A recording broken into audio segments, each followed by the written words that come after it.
Potter profile on Sirius Black. Sirius Black was born on the 3rd of November 1959 and was the son of Oron and Warburger Black. Sirius also had a younger brother called Regulus, whom Sirius often referred to him as the better son, as Sirius did not tolerate the Black family beliefs. The name Sirius was a traditional name in the Black family, making his official title Sirius Black III. The Black family also named their children after stars and constellations. The star Sirius is part of the Canis Major constellation and is known as the Dog Star. Sirius is the brightest star in the sky and can shine at least 3 times as bright as the next brightest star. Sirius is a Greek name which means scorching or glowing. The only objects in the night sky that outshine Sirius is the Sun, Moon, Venus, Jupiter, Mars, and sometimes even Mercury.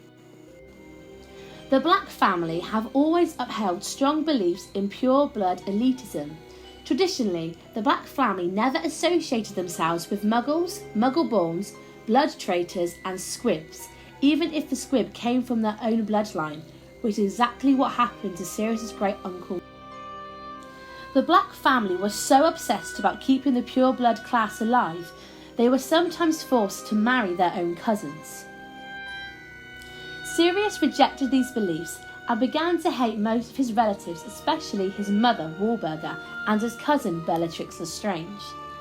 The shared hatred got worse when Sirius went to Hogwarts in 1971 and became the only Black member of the family to have been sorted into Gryffindor, whereas all other members of the family were Slytherin. Sirius took pride in his house and would hang Gryffindor banners to his bedroom walls at Trial Grimmauld Place. His room also resembled a typical teenage Muggle boy room, as there were posters of motorbikes, fighter jets, and even posters of Muggle women on the walls, which infuriated his mother. Sirius loved being at Hogwarts and was inseparable with his best friends Jane Potter, Remus Lupin, and Peter Pettigrew. It didn't take long for the group to discover that Lupin was in fact a werewolf. To keep Lupin company during a full moon and to keep an eye on him, the group joined Lupin in the Shrieking Shack and illegally transformed themselves into an animagus. Sirius's animagus was a black dog, which is why he was given the nickname Padfoot.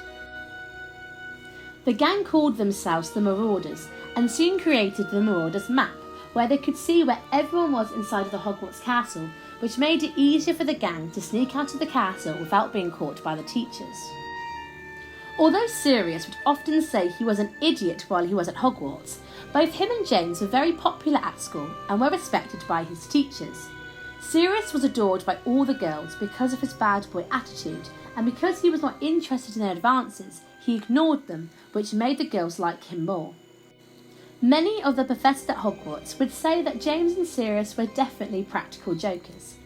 Hagrid compared Fred and George Weasley to James and Sirius, saying that the twins could give them a run for their money. Sirius was not popular with everyone, however. Severus Snape despised James Potter, and since Sirius would always support James, both Snape and Sirius developed a long-life hatred for each other. Sirius once said that Snape was a little oddball who was up to his eyes in the dark arts. Sirius and James would often bully Snape, once out of boredom.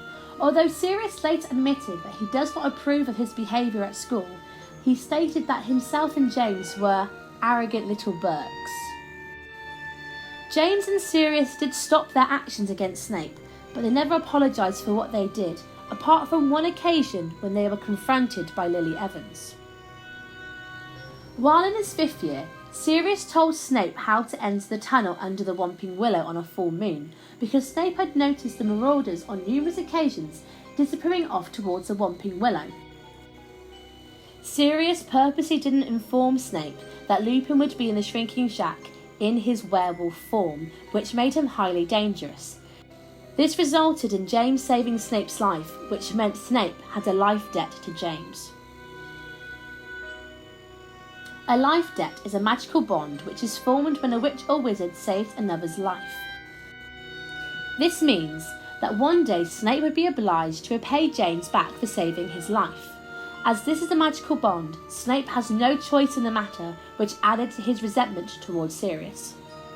Snape was not the only victim to James and Sirius's pranks. They also once illegally hexed Bertram Aubrey, which made his head grow twice its original size. When Sirius was 16, he finally disowned his pureblood family and came to live with James and his parents, Fleamont and Euphemia, who took Sirius in as if he was their own son. Because Sirius had disowned his family, his mother, Wahlberger, blasted his name on the Black family tapestry, which was a tradition for anyone in the family who disregarded the beliefs of the Black family. However, Sirius' uncle Alfred felt bad for his nephew and left him a large sum of money in his will. Because of this, Sirius was now financially stable and eventually was able to get a place of his own. In 1977, Sirius and James were involved in a motorbike chase with two Muggle policemen, which they both found rather amusing. The chase came to a close when they were trapped in an alleyway by the two policemen. To the Muggles' confusion, both Sirius and James escaped by flying over their heads on their motorbikes. It is unknown if they got in trouble for this by the Ministry of Magic. Sirius fought in the First Wizarding War in 1978 against Lord Voldemort and joined the Order of the Phoenix. In 1979, Sirius lost his father and brother. Sirius didn't know what happened to his brother, but he came to the assumption that he was killed by Lord Voldemort for having second thoughts about being a Death Eater. Sirius sadly didn't know the true cause of his brother's heroic death. Sirius and James remained best friends, and was James's best man at James and Lily's wedding. When Harry was born, Sirius became his godfather and was named as Harry's guardian if anything were to happen to Lily and James. Sirius also gave Harry his very first broomstick for Harry's first birthday. Dear Padfoot, thank you for Harry's birthday present. It was his favourite by far. 1 year old and already zooming along on a toy broomstick. He looks so pleased with himself. I'm enclosing a picture so you can see. You know it only rises about 2 feet off the ground, but he nearly killed the cat and smashed a horrible vase Petunia sent to me for Christmas. No complaints there. Of course, James thought it was quite funny. Says he's going to be a great Quidditch player. But we've had to pack away all the ornaments and make sure we don't take our eyes off him when he gets going.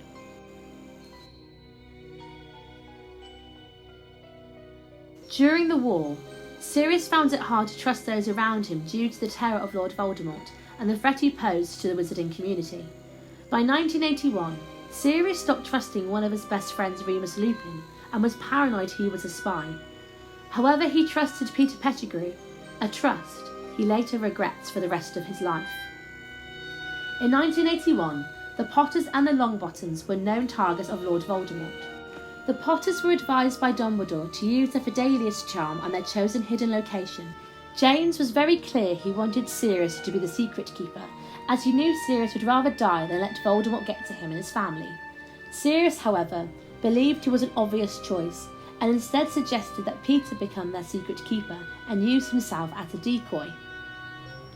In 1981, on the 1st of October, Sirius went to visit Peter Pettigrew, but he was missing.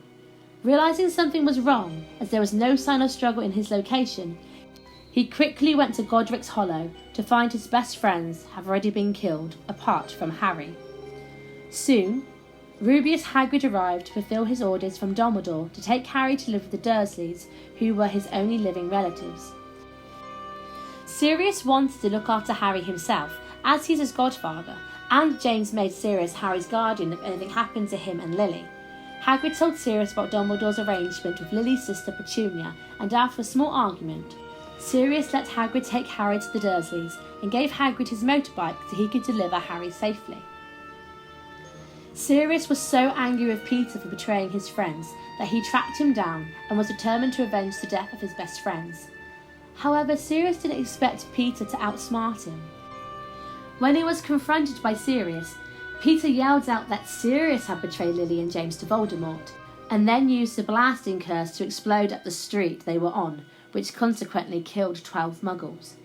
He then also faked his own death by cutting off his finger as evidence, and then turned into his animagus form of a rat. The remaining witnesses all believed that Sirius had killed all those people, as well as Peter Pettigrew. Cornelius Fudge also claimed he saw Sirius laughing as he left the scene of the crime. Sirius was soon arrested by the Department of Magical Law Enforcement and was immediately sentenced to life imprisonment in Azkaban for 13 counts of murder by Barty Crouch Sr. without a trial. The Muggles who survived the blast were all obliviated. Thanks to the Muggle-worthy excuse committee, they got everyone else to believe that a gas leak had caused the explosion. While Sirius was in Azkaban, Peter Pettigrew, who was believed to have been killed by Sirius, was awarded the Order of Merlin First Class. Many believed that Sirius had killed Peter before he even had a chance to draw his wand in a duel. Even one of Sirius's best friends, Remus Lupin, believed the rumours. Sirius was marked as prisoner Y390 and was placed in solitary confinement, which meant he was surrounded by Dementors. Sirius focused on his innocence, which helped him keep his mind intact, as the Dementors couldn't detect him. Sirius later admitted it was more of an obsession than a happy thought. This meant Sirius could somewhat maintain his sense of self. Sirius was also very clever and would turn himself into his animagus form, a black dog, as Dementors could not sense emotions in animals. This didn't bother the Dementors, and they just assumed he was losing his mind like all the other convicts in Azkaban. In 1993, Cornelius Fudge was inspecting the prison and just so happened to have a copy of the Daily Prophet. Sirius asked if he could have it. Cornelius agreed and let him keep the newspaper. Inside was a picture of the Weasley family in Egypt. While looking at the picture closely, Sirius saw Scabbers, aka Peter Pettigrew, in animagus form on one Weasley's shoulder. Filled with anger and vengeance, Sirius turned into his animagus form and slipped through the cell bars and became the first wizard in history to escape from Azkaban. After his escape, Sirius went to Little Whinging to catch a glimpse of Harry. The news of Sirius' escape spread quickly, leading many wizards to believe that Sirius was about to commit another mass murder. The Ministry, however, believed that Sirius was out to kill Harry Potter in an attempt to bring Voldemort back. The Ministry appointed special members of the Ministry to be Witch Watchers in an attempt to capture Sirius, but to no success. The hunt for Sirius was so intense that even the Muggles were alerted to keep a lookout for Sirius, stating that he was a dangerous criminal. After being on the run for some time, Sirius took refuge in Hogsmeade and the Forbidden Forest. Harry had spotted Sirius in his animagus form a few times, but thanks to Professor Trelawney, Harry had always mistaken him for the Grim. Taking form of a giant spectrum dog, it's among the darkest omen in our world. It's an omen of death. While Sirius was in hiding, he made friends with Hermione Granger's cat Crookshanks, who could tell that Sirius was not a real dog. Crookshanks tried to get to Peter Pettigrew, aka Scabbers, for Sirius on various occasions, but to no avail, as Ron was very protective of his pet rat. Sirius spent most of his time living in the Shrieking Shack, knowing he would be safe there, as everyone believed it was haunted. While he was there, he spent most of his time thinking of different ways to get to Peter Pettigrew. On Halloween night, Sirius got impatient and snuck into Hogwarts, using one of the old secret passageways in Hogwarts. When he got to the Fat Lady's portrait, he was denied entry as he didn't know the password. Filled with frustration, he slashed the Fat Lady's portrait and fled the castle. Sirius was later able to watch his godson play Quidditch against Hufflepuff and got to witness Harry's excellent flying skills on a broomstick, which reminded him of his best friend James. A few months after, Sirius was finally able to enter the Gryffindor common room, as Crookshanks had stolen a list of passwords from Neville Longbottom, but when he got to Ron's bed, Peter was nowhere to be found. Ron's bed curtains were all completely shredded. Sirius came to the conclusion that Peter knew he was looking for him and once again faked his own death in an attempt to escape being captured. In June, Sirius finally saw his chance to catch Peter Pettigrew as Ron was carrying Scabbers back to Hogwarts from Hagrid's hut. While in his animagus form, Sirius dragged Ron and Scabbers through the tunnel under the Whomping Willow, which leads to the Shrinking Shack. Harry and Hermione ran after them. It wasn't long until Sirius finally got to meet Harry face to face. Harry didn't know the truth about his godfather and tackled him to the floor. Since Sirius was still pretty weak from being on the run, he was easily overpowered. Lupin quickly arrived and disarmed Harry, to the shock of the Golden Trio. Together, both Lupin and Sirius both explained the truth behind Lily and James's betrayal, and that Sirius was innocent, and the real culprit was Peter Pettigrew, who had faked his own death and has been living in Animagus form for 13 years as Ron's rat Scabbers. Filled with rage, Sirius and Lupin wanted to kill Peter there and then, but Harry stopped them as he believed Peter should face his crimes and be handed over to the Dementors. He also believed his father would not want to see his two best friends become murderers. While the group took Peter up to the castle, Sirius asked Harry if he would like to live with him once his name was cleared. To his surprise, Harry was thrilled with the idea of leaving the Dursleys and to have a real family. This excitement was soon short-lived when Lupin suddenly froze. It soon became apparent that Lupin had forgotten to take his Wolfsbane potion that night due to the series of events, and was starting to transform into a werewolf. To protect the Golden Trio, Sirius transformed into his Animagus form of a dog, which gave Peter the perfect opportunity to transform himself into a rat and escape. Sirius was severely weak after the fight with Lupin. Soon the Dementors found him, and Sirius was unable to defend himself. Thankfully, Harry and Hermione found Sirius while being surrounded by Dementors. Harry attempted the Patronus charm, but it did not work, and consequently had the Dementors now attacking Harry as well as Sirius. The Dementors almost succeeded in sucking out Sirius's soul, but suddenly a Patronus of a stag appeared and charged at the Dementors, making them disappear. While both Sirius and Harry were lying unconscious, Snape took Sirius back to the castle to wait his sentence of the Dementor's kiss. Thanks to Dumbledore's hint, Hermione used the time turner with Harry to go back in time and save Buckbeak and Sirius. Once Sirius was rescued, he flew away into the night on Buckbeak. Soon after, Harry received a letter. Dear Harry, I hope this finds you before you reach your aunt and uncle. I don't know whether they're used to Owl Post. Buckbeak and I are in hiding. I won't tell you where, in case this falls in the wrong hands. I have some doubt about the owl's reliability, but he's the best I could find, and he did seem eager for the job. I believe the Dementors are still searching for me, but they haven't a hope finding me here. I am planning to allow some muggles to glimpse me soon, a long way from Hogwarts, so that the security on the castle will be lifted.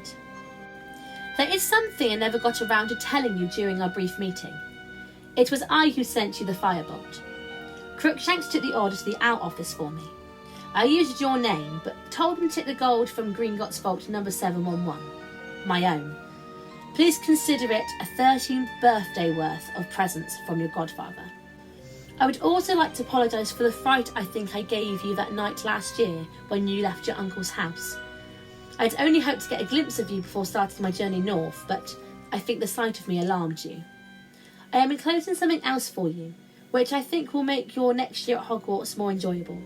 If you need me, send word. Your owl will find me. I'll write again soon.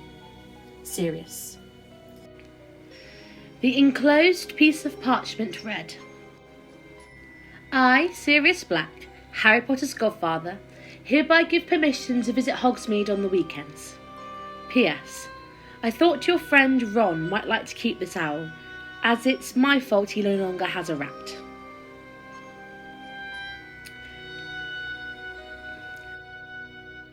We do not know exactly where Sirius fled to, but we do know he fled to Europe, as it was out of the Ministry for Magic's jurisdiction. Sirius would still send letters to Harry, which were delivered by exotic birds, which made Harry believe Sirius was somewhere in the tropics. Sirius would often give Harry advice whenever he needed it, but when Harry told him his scar was hurting, Sirius came back to the UK, as he knew this could be a sign of Voldemort's return. When Harry was entered into the Triwizard Tournament, Sirius hid in a cave in Hogsmeade to give Harry moral support and guidance. Sirius warned Harry about Igor Karkaroff, the headmaster of Durmstrang, as he used to be a Death Eater. I haven't got long here. I've broken into a wizarding house to use the fire, but they could be back any minute. There are things I need to warn you about. Karkaroff, Harry. He was a Death Eater.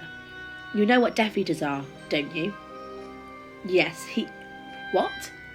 He was caught. He was in Azkaban with me, but he got released. I'd bet everything that's why Dumbledore wanted an aura at Hogwarts this year, to keep an eye on him. Moody caught him in the first place.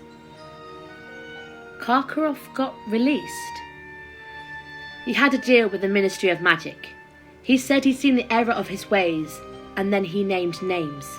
He put a lot of other people into Azkaban in his place. He's not popular in there, I can tell you. And since he got out, from what I can tell, he's been teaching the dark arts to every student who passes through that school of his. So watch out for the Durmstrang champion as well. Once Harry had won the tournament and Voldemort's plan had been completed, Dumbledore invited Sirius to come to his office at Hogwarts to see Harry.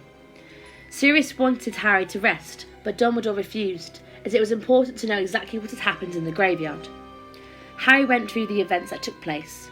While hearing what happened, Sirius nearly interrupted Harry a few times as he tried to maintain his anger. When Harry mentioned he saw his parents, Sirius was flooded with emotion and hid his hands in his face. Dumbledore let Sirius stay with Harry in the hospital wing in his animagus form, after assuring Madame Pomfrey that he was well trained. Sirius, while in animagus form, witnessed Cornelius slander Harry and question the credibility of the Dark Lord's return. It became quite clear that the Ministry of Magic were not going to believe Harry. So Dumbledore reinstated Dumbledore's army.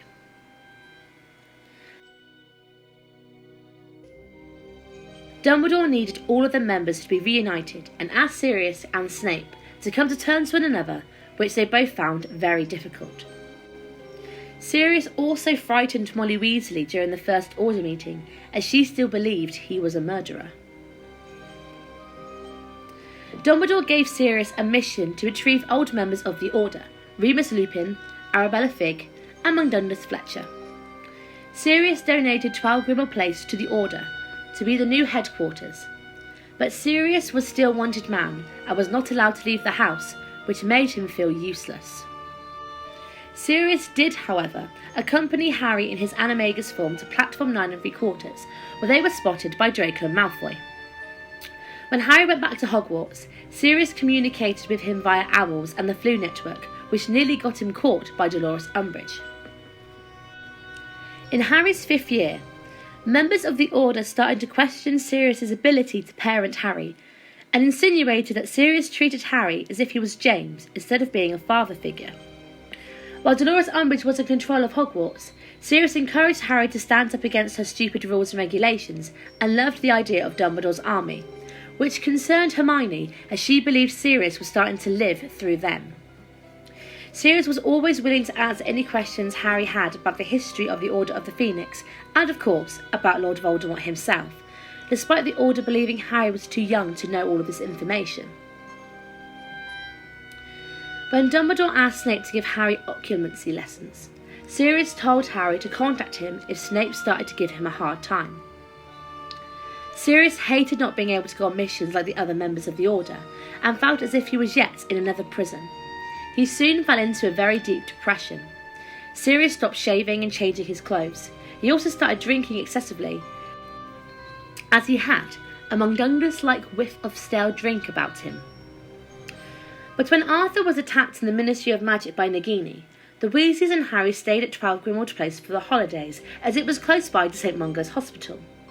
This really helped Sirius get back on his feet, but still liked a little drink. At one point he was heard singing "God Rest Ye Merry Hippogriffs" at the top of his lungs.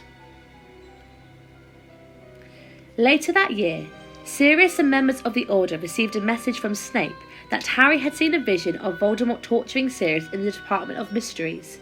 The Order knew that Voldemort had succeeded in tricking Harry into coming to the Ministry, as he knew Sirius was the only family Harry had left, and after the vision he had of Arthur being attacked by Nagini was true, it was understandable for Harry to believe this vision as well. Sirius, alongside Kingsley Shacklebolt, Tonks, Lupin, Alistair Moody and Albus Dumbledore, quickly arrived at the Ministry and began duelling against the Death Eaters in the Death Chamber.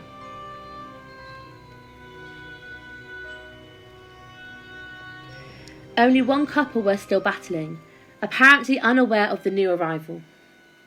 Harry saw Sirius duck Bellatrix's jet of red light. He was laughing at her. "Come on, you can do better than that!" His voice echoing around the cavernous room. The second jet of light hit him squarely in the chest. The laughter had not quite died from his face, but his eyes widened in shock. Harry released Neville, though he was unaware of doing so. He was jumping down the steps again, pulling out his wand, as Dumbledore turned to the dais too. It seemed to take Sirius an age to fall. His body curved in a graceful arc as he sank backward through the ragged veil, hanging from the arch. And Harry saw the look of mingled fear and surprise on his godfather's wasted, once handsome face, as he fell through the ancient doorway and disappeared behind the veil, which fluttered for a moment, as though in a high wind, and then fell back into place.